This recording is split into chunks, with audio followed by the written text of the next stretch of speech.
hermana Virginia y su esposo, siempre se me olvida el nombre. Estaban por Santo Domingo. Bienvenidos. Y fueron sabios, se fueron ¿verdad? Escaparon del frío, del último frío. Sí, gloria al Señor. Qué bueno. Vamos a la carta de Pablo a Tito. Comenzamos la semana pasada esa pequeñita carta, preciosa carta. Y vamos a leer nueva vez los versículos 1 al 4 del primer capítulo.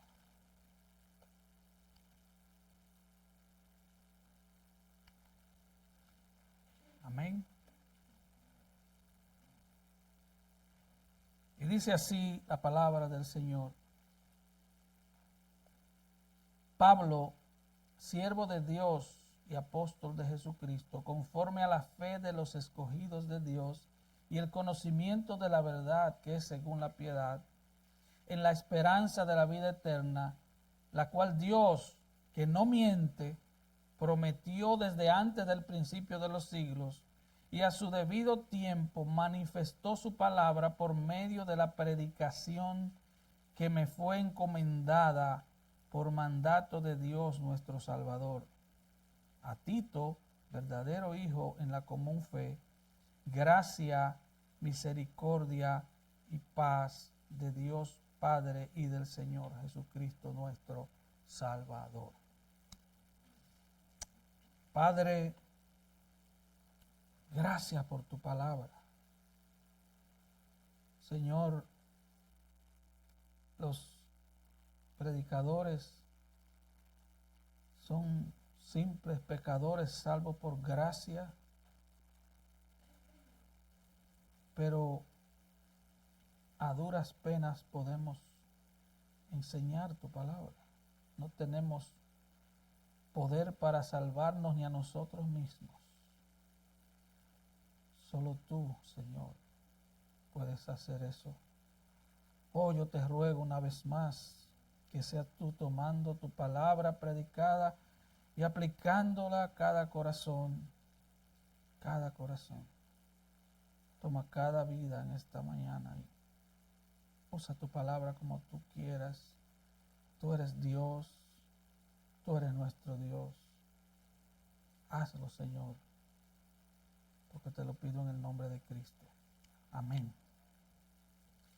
Como vimos el domingo pasado, el apóstol Pablo se veía a sí mismo como un esclavo de Dios, un hombre bajo el gobierno soberano de Dios.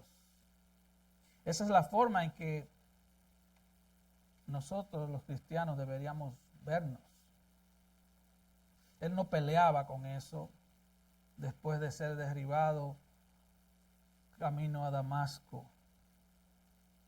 Él iba, dice Hechos capítulo 9, que él respiraba amenazas y muerte. Él iba a matar cristianos, a encarcelar cristianos, y él fue derribado de su cabalgadura.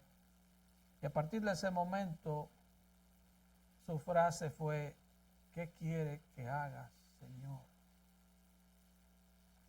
Esa debería ser parte vital en la oración de todo cristiano. ¿Qué quiere que hagas, Señor?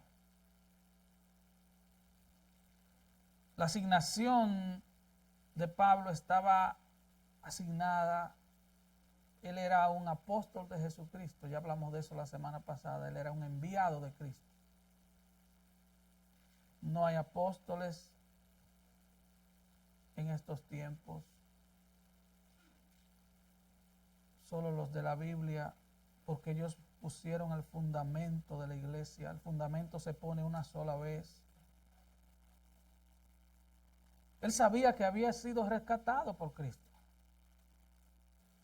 Él sabía que Dios no le debía nada. Hermano, Dios no te debe nada. Tú le debes todo a Él. Los cristianos creen en la soberanía de Dios. Por lo menos profesan creer en la soberanía de Dios. Pero muchos de ellos tienen problemas en creer en la soberanía de Dios en la salvación. Tienen problemas en eso. Hermanos, la Biblia está llena de evidencias de que la salvación le pertenece al Señor. En los Salmos aparece decenas de veces. En el Nuevo Testamento aparece muchísimas veces. La salvación le pertenece al Señor de principio a fin. No nos podemos salvar a nosotros mismos, es imposible. Efesios 2, hablamos de eso hace unas semanas atrás. Estábamos muertos en nuestros delitos y pecados. Un muerto no puede hacer nada. Nabucodonosor, aquel rey que no era cristiano, por cierto, tenía mejor teología que muchos cristianos. Mire lo que dijo en capítulo 4, versículo 35. Todos los habitantes de la tierra son considerados como nada. Y él hace según su voluntad en el ejército del cielo y en los habitantes de la tierra. Y no hay quien detenga su mano y le diga, ¿qué haces? No hay nadie que se atreva a hacer eso. Salmo 103, 19 dice, Jehová estableció en los cielos su trono y su reino domina sobre todos. Así que toda la Biblia está llena de la evidencia de la soberanía de Dios. ¿Qué significa la soberanía de Dios para los más pequeñitos, para los que no entienden? Bueno, si Dios no fuera soberano, Él no fuera Dios. Él no fuera Dios. Presidente, un gobernador, un senador, un congresista, tiene que rendir cuentas. Por más rey que se piense ser, tiene que rendir cuentas. Dios no rinde cuentas. Dios es Dios. Él hace todas las cosas conforme al designio de su voluntad. Dicho en un hispano bien de barrio, Él hace lo que le da la gana. Él es Dios. Nadie cuestiona a Dios. Él es Dios, punto. Hay que poner un punto grande ahí. Él es Dios. Nos acercamos a Dios, hermanos. No a un Dios con D minúscula. No a un Dios de madera ni de yeso. Dice el Salmo 115 que tienen ojos y no ven. Tienen oídos y no oyen. Tienen pies pero no caminan. Y dice, y semejantes a ellos son los que los fabrican y los que creen en ellos. Dios gobierna todo. Si existiera algo, escuche bien, si existiera algo o alguien sobre lo que Dios no gobernara, eso tendría más poder que Dios. Eso tendría más poder que Dios. Si existiera un ser humano, si existiera un huracán, un terremoto, si existiera una enfermedad que tuviera más poder que Dios, entonces Dios no sería Dios. Dios tendría que postrarse ante esa situación. Como diría R.C. Sproul, no hay partículas sueltas en el universo Dios. No hay partículas sueltas. Es su universo, Él gobierna su universo. Dios hizo que un asno reprendiera la locura de un profeta. Envió 2 osos del bosque para que devoraran 42 jóvenes que se burlaban de Eliseo. Hizo que los perros lamieran la sangre de la perversa reina Jezabel en cumplimiento de su palabra. Hizo que las bocas de los leones hambrientos de Babilonia fueran selladas cuando Daniel fue entrado en el foso. Hizo que esos mismos leones se comieran a sus acusadores. Dios preparó el vientre de un gran pez para tragarse y transportar al desobediente profeta Jonás. Y después hizo que ese pez lo llevara donde Dios quiso que fuera. Por orden de Dios, un pez le llevó una moneda a Pedro porque había que pagar los impuestos. Y para cumplir su palabra, un gallo cantó 2 veces después de la negación de Pedro. Dios reina sobre criaturas irracionales. Dios reina sobre bestias del campo. Dios reina sobre aves voladoras, sobre peces del mar. Todos cumplen el mandato soberano del Rey soberano. Apocalipsis 19:6 dice que el Señor nuestro Dios Todopoderoso reina. Él reina. Su gobierno se ejerce sobre la materia inanimada, sobre las bestias salvajes, sobre los hijos de los hombres, sobre los ángeles buenos y malos, sobre el mismo Satanás. Arthur W. Pink dijo: ningún mundo que gira, ningún resplandor de estrella, ninguna tormenta, ninguna criatura que se mueve, ninguna acción de los hombres, ninguna obra de los ángeles, ninguna obra del diablo, nada en todo el vasto universo puede suceder de otra manera que la que Dios ha propuesto eternamente. Ese es nuestro Dios. Ese es el Dios al que nos acercamos. Dios gobierna sobre los ángeles y sobre los hijos de los hombres. Pablo, el apóstol Pablo, entendía muy bien la soberanía de Dios en la salvación. Y estaba comprometido no solo con el gobierno de Dios en su vida, sino que tenía una misión clara, encomendada por Dios. Por favor, observe los versículos 1 y 2 de esta carta. Dice: Pablo, siervo de Dios y apóstol de Jesucristo, conforme a la fe de los escogidos de Dios y el conocimiento de la verdad que es según la piedad, en la esperanza de la vida eterna. Aquí Pablo nos dice cuál era su misión. Él no solo vivió para hacer la voluntad de Dios, sino para cumplir las órdenes de Cristo. Él tenía una misión muy específica. Y hoy vamos a ver cuál era la voluntad de Dios para su ministerio. Lo cual es también la misión, debe ser la misión de cada creyente. En el versículo 1 y luego en el 2, Pablo está hablando de la misión a la que fue enviado. Y son 3 partes de esta misión. Y por eso he llamado el tema del sermón de hoy, la triple misión del siervo de Dios. La primera es, él dice, por la fe de los escogidos de Dios. Y luego dice, por el conocimiento de la verdad que es según la piedad. Y el versículo 2 comienza diciendo, por la esperanza de la vida eterna. Estos son los 3 aspectos de su ministerio. Primero él dice que trabajaba en la evangelización. Él habla de la fe de los escogidos de Dios. Y nos vamos a detener ahí. Luego habla de que él trabajaba para la edificación, el conocimiento de la verdad que produce piedad. Y el tercero, él trabajaba para la perseverancia, la esperanza que nos sostiene de cara a la vida eterna. Esa era la triple misión del apóstol. Debe ser la misión de cada predicador, de cada maestro, de cada creyente. Traer los perdidos a Cristo, entrenar a los salvos a una vida de piedad y alentar a los creyentes a perseverar de cara a la vida eterna. Y por cierto, todo esto debe comenzar en el hogar. Los padres son los primeros misioneros en la vida de sus hijos.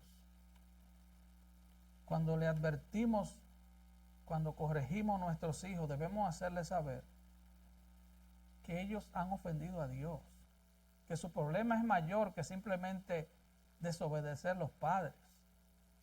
Cada vez que un hijo desobedece a los padres, está ofendiendo a Dios. Está en serio problema con la justicia divina. No es tan sencillo como, pídele perdón a papi y a mami y ya todo está bien. No, no todo está bien. Nada está bien. Usted ha ofendido a Dios porque todo pecado ofende a Dios. Él es el recipiente de toda ofensa. Porque Él reina, Él gobierna. Dios no es un presidente que lo eligieron por el voto popular. Él es Dios. Él existe antes que todo existiera. Él existe sin la intervención de nadie, porque Él es Dios. Por eso Génesis comienza diciendo, en el principio, Dios. En el principio, Dios. Él, Dios. Así que vamos a ver el primer punto, evangelización. Dice Pablo, siervo de Dios, se identifica. Pablo, siervo de Dios, así eran las cartas en esa época. Primero comenzaba dando su nombre, Pablo, siervo de Dios y apóstol de Jesucristo. Ya hablamos de eso la semana pasada. Conforme a la fe de los escogidos de Dios. Los escogidos de Dios. Los escogidos de Dios son los que el Señor ha elegido para salvación. Así que el trabajo de Pablo es ser un mensajero para su fe, porque los escogidos no serán redimidos hasta que activen la fe al escuchar la verdad. Quiero que usted ponga atención, porque esto es bien doctrinal, pero es básico. Lo que él está diciendo, he sido enviado a predicar la verdad que activa la fe de los escogidos por Dios. Él trabajaba para la fe de los escogidos de Dios. Si tú miras 2 de Timoteo 9 y 10, el capítulo 2, 9 y 10, dice, sufro penalidades, hasta prisiones, a modo de malhechor, mas la palabra de Dios no está presa. Por tanto, todo lo soporto por amor de los escogidos. Todo lo soporto por amor de los escogidos, para que ellos también obtengan la salvación que es en Cristo Jesús con gloria eterna. Él dice, soportaré cualquier cosa para salvar a los escogidos. Ese es todo su propósito.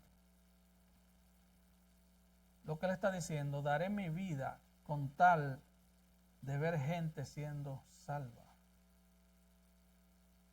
Este hombre estaba comprometido con la salvación de las almas. Ese es el mismo que dice, el amor de Cristo me constriñe. Estoy entre la espada y la pared. Y ay de mí si no predico el evangelio. Así que esa era su misión. La frase escogidos de Dios se usa 2 veces más en el Nuevo Testamento, pero su significado está en toda la Biblia, tanto en el Antiguo como en el Nuevo Testamento. Romanos 8:33, ¿quién acusará a los escogidos de Dios? Dios es el que justifica. Colosenses 3:12, vestidos pues como escogidos de Dios.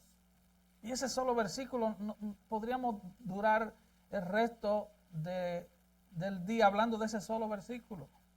Vístanse como escogidos de Dios, santos y amados. Los escogidos de Dios son santos porque Él los ha escogido para ser santos. Y son amados porque Él los amó desde antes de la fundación del mundo. Con amor eterno te he amado, le dice el Señor a Jeremías. Y Él le dice, vístanse de entrañable misericordia, de una misericordia que les sale de las vísceras, de las entrañas, de los intestinos. Vístanse de entrañable misericordia, de benignidad, de humildad, de mansedumbre, de paciencia. Hermoso, hermoso el vestuario de un cristiano. Y la misión de Pablo entonces era llevar a los escogidos a la fe salvadora a través de la predicación del evangelio. Y tú tal vez me preguntes, ¿estás diciendo que las personas que vienen a la salvación se salvan porque Dios las escogió para ser salvas? No, yo no estoy diciendo eso, la Biblia lo está diciendo. No soy yo, yo soy el cartero. La Biblia lo dice, está tan claro. Mire, Juan 15:16, no me elegiste vosotros a mí, sino que yo los elegí. Y os he puesto para que vayáis y llevéis fruto y vuestro fruto permanezca. Juan 6:44, ninguno puede venir a mí si el Padre que me envió no le trajere. Y yo les resucitaré en el día postrero. Mira este incidente. Pablo y Bernabé llegan a Antioquía. Hechos 13:44. El siguiente día de reposo se juntó casi toda la ciudad para oír la palabra de Dios. Están en Antioquía. Pero viendo los judíos la muchedumbre, se llenaron de celos y rebatían lo que Pablo decía, contradiciendo y blasfemando. Entonces Pablo y Bernabé, hablando con denuedo, dijeron, a vosotros a la verdad era necesario que se os hablase primero la palabra de Dios, Mas puesto que la desecháis y no juzgáis digno de la vida eterna, he aquí nos volvemos a los gentiles. Porque así nos ha mandado el Señor diciendo, te he puesto para luz a los gentiles a fin de que seas para salvación hasta lo último de la tierra. Versículo 48. Los gentiles oyendo esto se regocijaban y glorificaban la palabra del Señor. Y ponga atención a la frase final. Y creyeron todos los que estaban ordenados para vida eterna. Así que todos los que habían sido ordenados por Dios para vida eterna, creyeron. Romanos 9, como está escrito, versículo 13, a Jacob amé, a Esaú aborrecí. ¿Qué pues diremos? ¿Que hay injusticia en Dios? En ninguna manera. Pues a Moisés dice, tendré misericordia del que yo tenga misericordia. Él es Dios. Y me compadeceré del que yo me compadezca. Así que no depende del que quiere ni del que corre, sino de Dios que tiene misericordia. Eso nos destruye el orgullo, ¿verdad? Yo he escuchado testimonio, una señora muchos años atrás en mi país dijo, yo tengo tantos años el evangelio y mi esposo era un borracho, pero yo oraba y ayunaba y yo lo traje a los pies de Cristo porque mi oración fue oída. Y tú no trajiste a nadie, chica. Queremos robárnosle la gloria a Dios hasta en eso. No, lo único que podemos hacer es orar. ¿Y sabe por qué tú puedes orar y yo puedo orar? Por Cristo, porque Él es nuestro mediador. Sin Cristo tú jamás podrías acercarte a Dios, ni yo tampoco. Él es nuestro mediador. Solo por Cristo. En otras palabras, lo que el Señor dice en Romanos es, yo haré lo que yo quiera. No depende del hombre que quiere o del hombre que corre. De hecho, yo lo veo en mi vida. Yo corría, pero yo corría lejos de Dios. Yo quería, pero no quería a Dios. Sí, yo le estaba corriendo, pero yo le estaba corriendo al amor de Dios. Jovencito, tenía energía, ¿verdad? Y tenía planes de grandeza. Oh, sí. Pablo dice, hablando de lo que el Señor le dice a Moisés, no depende del que quiere ni del que corre, porque nadie quiere, a menos que Dios se interponga en tu camino a Damasco, o en tu camino de perdición, el Señor viene y Él hace un stop en tu vida. Depende de Dios que tiene misericordia, la elección es de Dios. Mira otros pasajes del Nuevo Testamento, Efesios 1:3. Bendito sea el Dios y Padre de nuestro Señor Jesucristo, que nos bendijo con toda bendición espiritual en los lugares celestiales en Cristo, según nos escogió en Él antes de la fundación del mundo, para que fuésemos santos y sin mancha delante de Él. Él nos escogió para ser santos. Primera Tesalonicenses 1:3 y 4, acordándonos sin cesar delante de Dios y Padre nuestro, de la obra de vuestra fe, del trabajo de vuestro amor, de vuestra constancia en la esperanza en nuestro Señor. Versículo 4, porque conocemos, hermanos amados, vuestra elección. Vuestra elección. Segunda Tesalonicenses 2:13. Pero nosotros debemos dar siempre gracias a Dios respecto de vosotros, hermanos amados por el Señor, de que os haya escogido, de que Dios os haya escogido desde el principio para salvación. Fuimos escogidos y Apocalipsis dice que fuimos inscritos o escritos en el libro de la vida del Cordero antes de la fundación del mundo. Pablo dice, ellos son escogidos, pero yo fui enviado a predicarles para activar su fe. Porque ¿cómo irán si no hay quien les predique? Porque la fe viene por el oír. ¿El oír qué? El oír chistes, cuentos, psicología, la idea de un pastor. No, por oír la palabra de Dios. Solo la palabra de Dios puede activar la fe. Y los escogidos de Dios no tienen un letrero en la frente. No lo tienen. El Señor te está atrayendo a su presencia, te está atrayendo a sus caminos. Pero si la palabra de Dios no es predicada y tú crees esa palabra, tú no puedes ser salvo. Así que eso es lo que los cristianos estamos llamados a hacer, ir por todo el mundo y predicar el evangelio. Es sencillo, pero la gente lo ha complicado. Hoy queremos predicar crecimiento. Queremos ser expertos en hacer crecer las iglesias. Queremos ser expertos en que la gente se sienta bien mientras se sienta en una banca. Queremos ser expertos en muchísimas cosas, en psicología. Pablo le dice a Timoteo: yo te insto delante de Dios y del Señor Jesucristo, que juzgará a los vivos y a los muertos, que prediques la palabra. Prediques la palabra. Oye, yo traigo a Dios y a Cristo, al Padre y al Hijo como testigos. Y te digo esto, Timoteo, predica la palabra.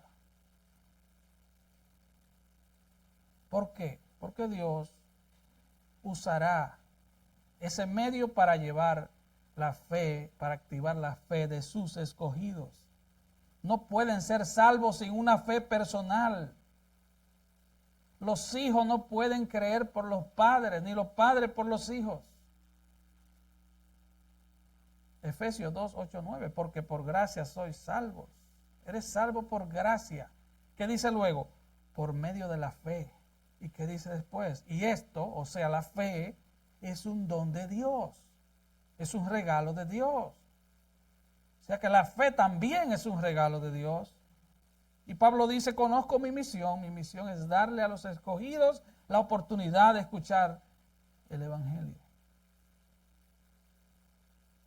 Así que él dice: soy un esclavo de Dios. Mi misión es llevarle la predicación. Y él estaba comprometido con eso. Él estaba controlado por su compromiso. Hace falta en el día de hoy eso. Que nos comprometamos. Yo aconsejaba a un joven ayer y mi consejo era: enfócate en estudiar la palabra de Dios. No te distraigas. Llénate de la palabra de Dios. No te distraigas. Así que Pablo no estaba distraído. Pablo sabía que no era su inteligencia lo que convertía a la gente. No era su estilo único de predicar. Y créame que Pablo tenía mucha letra. No fue su profundidad de razonamiento. No era su estilo atractivo. Él sabía que era el evangelio lo que golpeaba el corazón de los escogidos por Dios, lo que provocaba la conversión. Él le dice a los Corintios, 1 Corintios 2, cuando fui a vosotros para anunciaros el evangelio, no fui con excelencia de palabras o sabiduría. La palabrería de gente muy educada y muy sofisticada no salva ni una mosca. Si las moscas pudieran ser salvas, que no lo son. Pablo dice: yo me propuse no saber entre vosotros cosa alguna, sino a Jesucristo y a este crucificado. Estuve entre ustedes con debilidad, con temor, con temblor, y ni mi palabra ni mi predicación fue con palabras persuasivas de humana sabiduría, sino con demostración del Espíritu y de poder, para que vuestra fe no esté fundada en la sabiduría de los hombres, sino en el poder de Dios. Él dice: no vine ante ustedes con la sabiduría del hombre, y él la tenía. No vine ante ustedes con títulos universitarios, y él los tenía. No vine con un discurso inteligente, y él pudo haber hecho eso. Vine decidido a no conocer nada entre ustedes, excepto a Cristo y a él crucificado. Miren la simplicidad de su mensaje. Porque los escogidos de Dios responderán al evangelio. El conocimiento del evangelio provoca fe en el poder del Espíritu Santo en la vida de sus escogidos. Mira este incidente. Jesús le dice a los fariseos en Juan 10: ustedes no creen porque no son de mis ovejas. Escucha. Dice a los fariseos, ustedes no creen porque no son de mis ovejas, como le he dicho. Y dice luego, mis ovejas oyen mi voz y yo las conozco y me siguen. Yo les doy vida eterna y no perecerán jamás, ni nadie las arrebatará de mi mano. Mi Padre que me las dio es mayor que todos. Nadie las puede arrebatar de la mano de mi Padre. Por si hay alguna duda, él dice al final, yo y el Padre somos uno. Yo y el Padre uno somos. Mi Padre que me las dio. Si usted quiere ver esta frase muchas veces, lea Juan 17. El Señor habla de las que me diste, las ovejas que me diste. ¿Por qué? Porque nadie viene al Padre, nadie viene a Cristo sin que el Padre los traiga. Así que el trabajo de un predicador, el trabajo de un cristiano que quiera evangelizar a alguien, no es tratar de convencer humanamente a la gente a través de su conocimiento intelectual, a través de mensajitos psicológicos y de autoayuda. No. Es algo claro y sencillo, es predicarles el evangelio. La tarea es saber esto. Hay escogidos de Dios en todo el mundo y somos instrumentos de Dios para llevarles el mensaje de Cristo que va a activar su fe. Primera de Corintios 1:21, agradó a Dios salvar a los creyentes por la locura de la predicación. ¿Por qué Pablo dice locura? Bueno, porque para los judíos era una locura que el hijo de un carpintero crucificado, a través de ese débil hombre que murió en debilidad, que murió como un criminal, a través de ese pudiéramos ser salvos. Pero en ningún otro hay salvación. En ningún otro. En ningún otro. Solo en Cristo hay salvación. Eso nos lleva al punto número 2, edificación de los creyentes. Él dice, Pablo, siervo de Dios, apóstol de Jesucristo, conforme a la fe de los elegidos, escogidos por Dios, y el conocimiento de la verdad, que es según la piedad. Él dice que la misión que Dios le dio fue traer el conocimiento de la verdad para la piedad.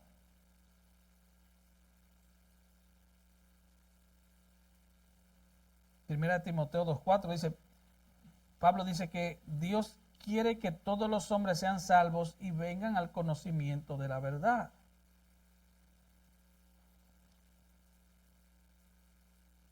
Es probable que él no esté hablando de un conocimiento profundo. Yo le decía a ese joven con el que hablaba ayer, cuando yo me convertí, jovencito, yo desconocía muchísimas cosas.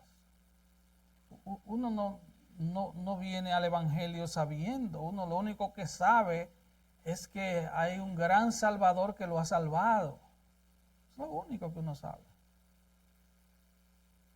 Pero Pablo aquí está hablando de que el conocimiento de la verdad comienza en la salvación. Hablando del obrero del Señor, Pablo le dice a Timoteo que uno de sus deberes, segundo Timoteo 2:25, es que con mansedumbre corrija a los que se oponen, por si quizás Dios les conceda que se arrepientan para conocer la verdad. Para conocer la verdad. Primera Timoteo 2:4 nos habla del conocimiento de la verdad. Segundo Timoteo 2:25 dice para que el hombre se arrepienta. Conocimiento de la verdad, arrepentimiento. Mientras más conoces la verdad, más vas a ver la necesidad de arrepentirte. Y yo he ilustrado esto otras veces. Un niño pequeñito, imagínate esa niña, Sofía, con 2 años y pico, ella se come pastel de chocolate y se llena la cara de chocolate y para ella eso está bien. Pero imagínate que ella con los años, a los 30 años sea una neurocirujana. A ella le va a molestar cualquier pequeño sucio en sus manos o en su cara. Mientras tú más conoces la verdad, más vas a odiar el pecado que hay en ti. Más vas a crecer en santidad. Así que Pablo está hablando aquí de conocer la verdad para vivir una vida de piedad. No puedes llegar a ser salvo hasta que conozcas la verdad del Evangelio. Ser cristiano no es como ser miembro de un club, el club Rotario, por ejemplo, por decir uno. Yo llego, me inscribo, pago una cuota, me dan un carnet como miembro del club, voy a las reuniones, sigo pagando la cuota. No, eso no. Ser cristiano no es eso. Hay una verdad de por medio. Tienes que creer, es por fe. Primera de Corintios 15, Pablo resume el Evangelio. Dice, porque primeramente os he enseñado esto, lo que recibí, que Cristo murió por nuestros pecados, conforme a las Escrituras, que fue sepultado, que resucitó al tercer día conforme a las Escrituras. Él murió por mi pecado, Él fue sepultado y resucitó al tercer día. Ese es un resumen del Evangelio. Así que lo que Pablo está diciendo aquí, que el conocimiento de la verdad comienza en la salvación. Pero eso no se queda ahí. Ser cristiano es nacer de nuevo, pero cuando tú naces de nuevo, tú no te quedas siendo un bebé. ¿Verdad que no? Todo bebé normal crece y así está supuesto a ser la vida del cristiano. Comenzamos en la salvación, pero la verdad del Evangelio va produciendo una vida piadosa en nosotros. La primera fase es evangelismo, la segunda es edificación. Mira Tito 2, 11 y 12 por un momento. Dice, porque la gracia de Dios se ha manifestado para salvación a los hombres, enseñándoos que renunciando a la impiedad y a los deseos mundanos, vivamos en este siglo sobria, justa y piadosamente.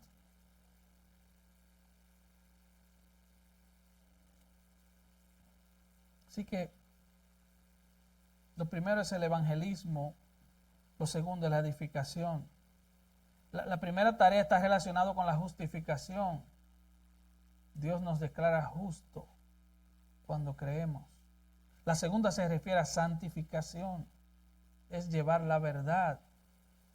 ¿Cuánto ha desaparecido la verdad de los púlpitos? Hoy hay más espectáculo que predicación seria de la palabra. Hoy todo se ha vuelto un show, un espectáculo. Queremos que todo el mundo esté alegre. Mi trabajo no es que estés alegre. No. Mi trabajo es que estés enojado con tu pecado. Yo estoy enojado con el mío. Pero no, oye, la culpa no motiva a nadie. No es que te quedes ahí, es que vengas a Cristo. Y al venir a Cristo recibirás gozo. Pedro llama un gozo inefable vendrá a ti. Un gozo inexplicable vendrá a ti. Porque estarás a cuentas con el Señor. Nuestra tarea es llevar la verdad a los escogidos para que puedan ser santos. Mira lo que dice Pedro, 1 Pedro 2, 1, 3. Desechando pues toda malicia, todo engaño, hipocresía, envidias y todas las distracciones, desead como niños recién nacidos la leche espiritual no adulterada para que por ella crezcáis para salvación, si es que habéis gustado la benignidad del Señor. Y si lo leemos de atrás para adelante, lo que Pedro está diciendo, si tú has saboreado la bondad del Señor, si tú eres cristiano porque has saboreado. ¿Verdad? El salmista dice, gustad y ved qué bueno es Jehová. Oh, ya yo he saboreado que el Señor es bueno. Oh, deséala como niño, como un niño recién nacido, desea la palabra de Dios. Deséala. Los niños tienen un deseo impulsivo, compulsivo por leche. Así tú y yo debemos tener un deseo desesperado por la verdad de la palabra. Que podamos decir como el salmista en el Salmo 119, oh, cuánto amo yo tu ley. Cuánto amo yo tu ley.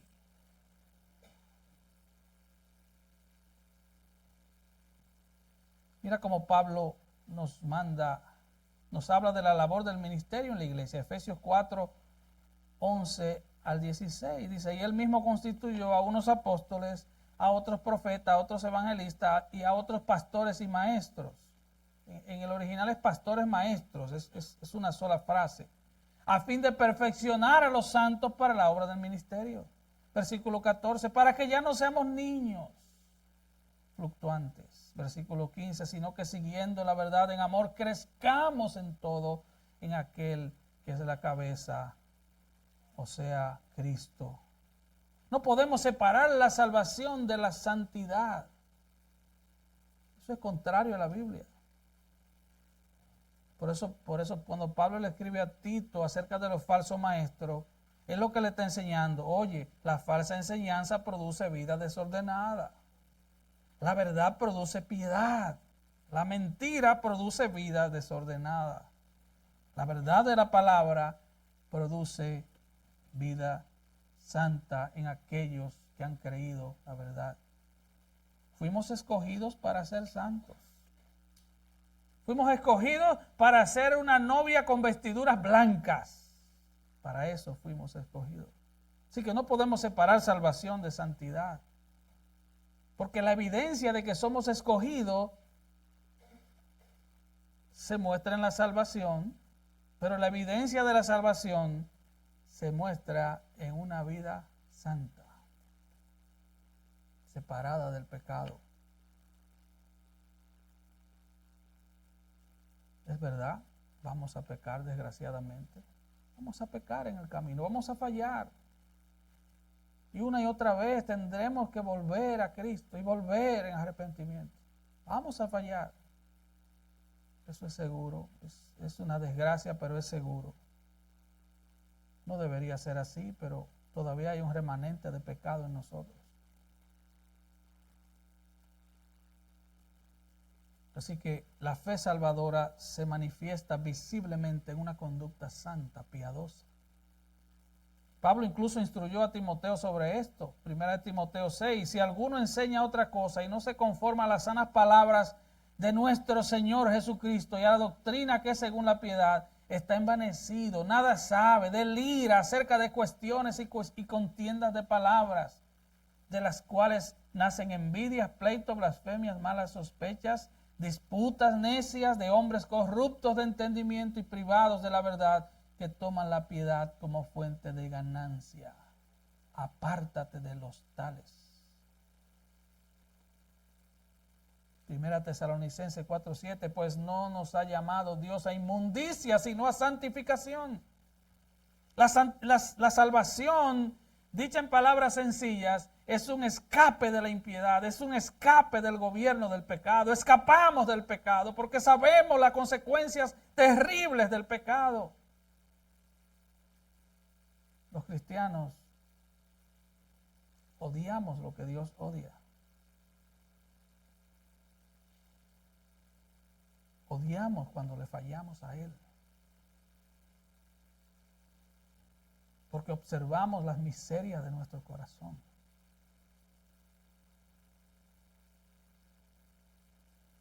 Así que la misión de Pablo era despertar esa fe salvadora en los escogidos y luego darles conocimiento de la verdad de Dios. ¿Para qué? Para vivir vidas santas. Pablo le dice a Timoteo, 1 Timoteo 4, 7 y 8, ejercítate en la piedad. Porque el ejercicio corporal para poco es provechoso. No está diciendo que no haga ejercicio, lo que está diciendo, comparado con el ejercicio para la piedad, para una vida santa, el ejercicio físico es nada. Dice, pero la piedad para todo aprovecha, pues tiene promesa para esta vida presente y para la venidera. ¿De qué vale tener músculos bonitos? ¿De qué vale? ¿De qué vale que nos esforcemos en cuidar nuestro cuerpo, pero no cuidamos nuestra alma? ¿De qué vale tanto cuidado en la belleza exterior y nuestra alma llena de telarañas? ¿De qué vale? Dice, el ejercicio de la piedad tiene promesa para esta vida presente y para la venidera. Somos escogidos para salvación, pero esa elección no se convierte en salvación hasta que haya fe personal. La salvación es del Señor, eso está claro. La fe es un regalo de Dios, pero quien tiene que creer es tú. El arrepentimiento es un regalo de Dios. Hay gente que va por el mundo creyendo que ellos son la octava maravilla del mundo y no saben que van camino al infierno. Sin embargo, a muchos Dios les ha hecho ver las miserias de su corazón. Les ha hecho ver eso. Les ha hecho ver eso. Fue un puritano que dijo, yo me arrepiento de haberme arrepentido. Porque cuando me arrepentí, yo no sabía cuán pecador era. Ahora yo lo sé. Y él dijo, por eso hasta mis lágrimas de arrepentimiento tienen que ser lavadas con la sangre de Cristo.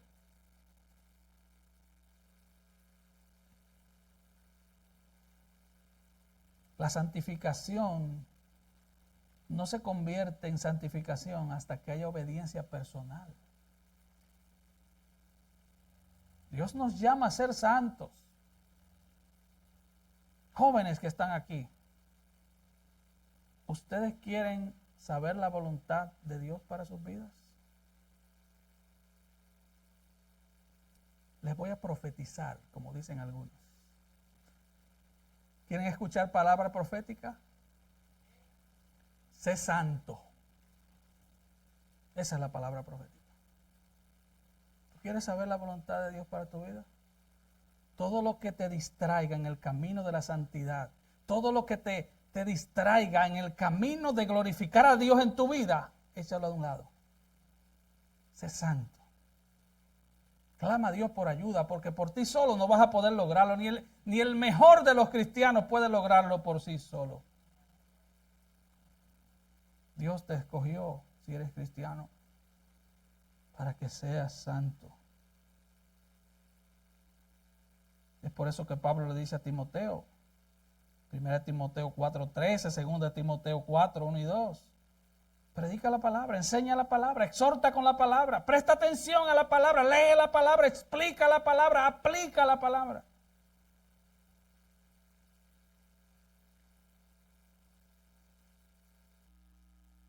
Recuerda, hermano, y con esto concluyo. Si tú eres cristiano, tú no te ganaste eso. Tú no te ganaste un boleto al cielo. Él te salvó por pura gracia. Si tú eres cristiano, Filipenses 2:12 te manda a mantenerte ocupado, a no ser ocioso, a soltar un poco las redes sociales, a soltar un poco el internet. Ocúpate en tu salvación con temor y temblor. Ocúpate. Si se te olvidó todo lo demás, hermano, mantente ocupado en tu salvación. Mantente ocupado en mortificar el pecado que aún queda en ti. Mantente ocupado usando los medios de gracia para crecer. Mantente ocupado evangelizando a otros. Y si tú no eres cristiano, si tú todavía estás corriendo, no hacia Cristo, sino lejos de Cristo. Hechos 17:30 nos da un mandato claro, te da un mandato claro. Dios manda a todo ser humano en todo lugar que se arrepienta. Ese es el mandato claro del Señor. Dios manda a todo hombre, toda mujer, todo joven, todo niño que ya tiene uso de razón, que se arrepienta. Arrepentíos y creed en el Evangelio. Arrepiéntete y cree en el Señor. Ven a Cristo. Y tú dirás, pero yo no entiendo lo de la elección. Oye, no se trata de que entiendas. Si no lo entiendes, entiende esto. Dios te llama a arrepentirte y creer. Nadie va a llegar al infierno y va a decir, yo estoy aquí porque yo busqué a Dios de todo corazón y no me abrieron la puerta del cielo. No. El Señor dice en su palabra, el que a mí viene, yo no lo echo fuera. Ven a Cristo el Señor. Corre a Él. Buscad a Jehová mientras pueda ser hallado. Hoy es el día aceptable. Mañana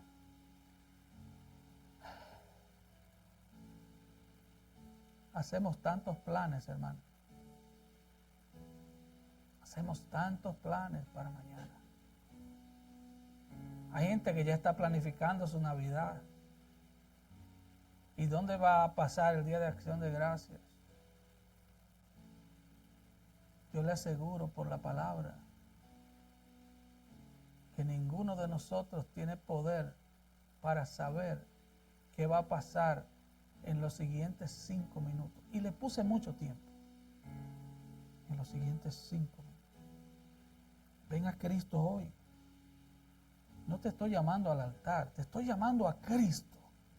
Porque solo en Él hay salvación. Te estoy llamando a Cristo porque Él vino a dar su vida en rescate por ti. Te estoy llamando a Cristo porque solo en Él hay salvación. Porque no hay otro nombre dado a los hombres bajo el cielo en que podamos ser salvos. Te estoy llamando a Cristo porque solo Él puede hacerte libre. Te estoy llamando a Cristo porque si vienes a Él, Él no te va a rechazar. Al final del culto, hay hermanos aquí, queremos orar por ti. Incline su rostro y oremos. Padre, te damos gracias. Oh Señor, gracias. Gracias por escoger un vil pecador como yo, que blasfemaba de ti, que corría lejos de ti, que no quería saber nada de ti. Oh, qué glorioso es el Evangelio, que tú tomas tus enemigos